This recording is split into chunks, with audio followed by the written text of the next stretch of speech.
Now, as I've been speaking about, we're airing on Sky News tonight a documentary on The Voice. The reporter who has put this together is Sky News Darwin Bureau Chief Matt Cunningham, and he joins me now. Matt, thank you very much for your time, and we're looking forward to seeing the doco later on at 8 o'clock on Sky News. Look, one of your powerful revelations that I showed everyone earlier on the show is Warren Mundine's really devastating admission that he considered taking his own life because he's been abused and racially targeted so badly because as an Indigenous person, he has joined the No campaign. When you were reporting on this topic, putting together the documentary, how much division and raw emotion, did you find from both sides? Well, an incredible amount, Sharri, and you're right, it is on both sides. And I think, that revelation from Warren Mundine certainly affected me. I've known Warren for a long time. And people who know Warren will know that he is someone who tends to, make a joke of things, laugh things off. But when I pushed him on that issue, he did reveal that he had on 2 occasions attempted to take his own life. And I think that was just a devastating revelation. And then to see some of the abuse that's subsequently been directed his way, I think has been pretty appalling. I think that tweet from Paul Bongiorno was pretty disgraceful, really.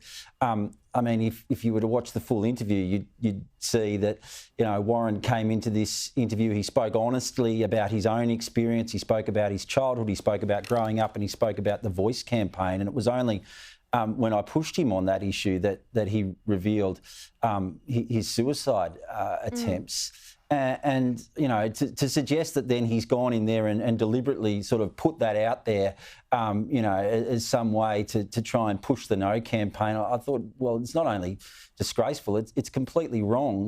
Warren is someone who, when he speaks from the heart. I think one of the reasons he probably made a terrible attempted politician is because he couldn't stay on message if his life depended on it. Here he is speaking honestly about something that's deeply affected him. And then, you have people like Paul Bongiorno making those sort of comments. I just thought it was wrong. Now, you interviewed the Prime Minister for this documentary. Did you get the sense that he's worried about the referendum failing?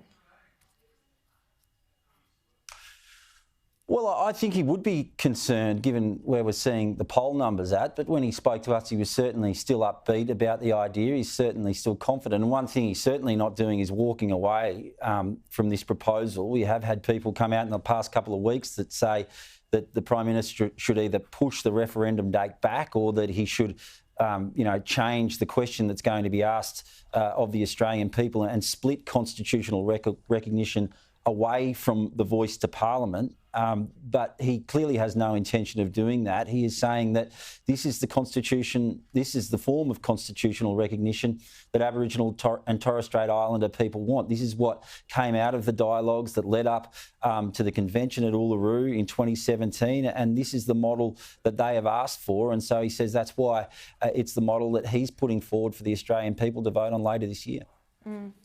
All right, Matt Cunningham, thank you very much for your time, and we look forward to seeing your documentary on The Voice, presenting both sides of the debate in a very balanced, unbiased way at 8 o'clock tonight on Sky News.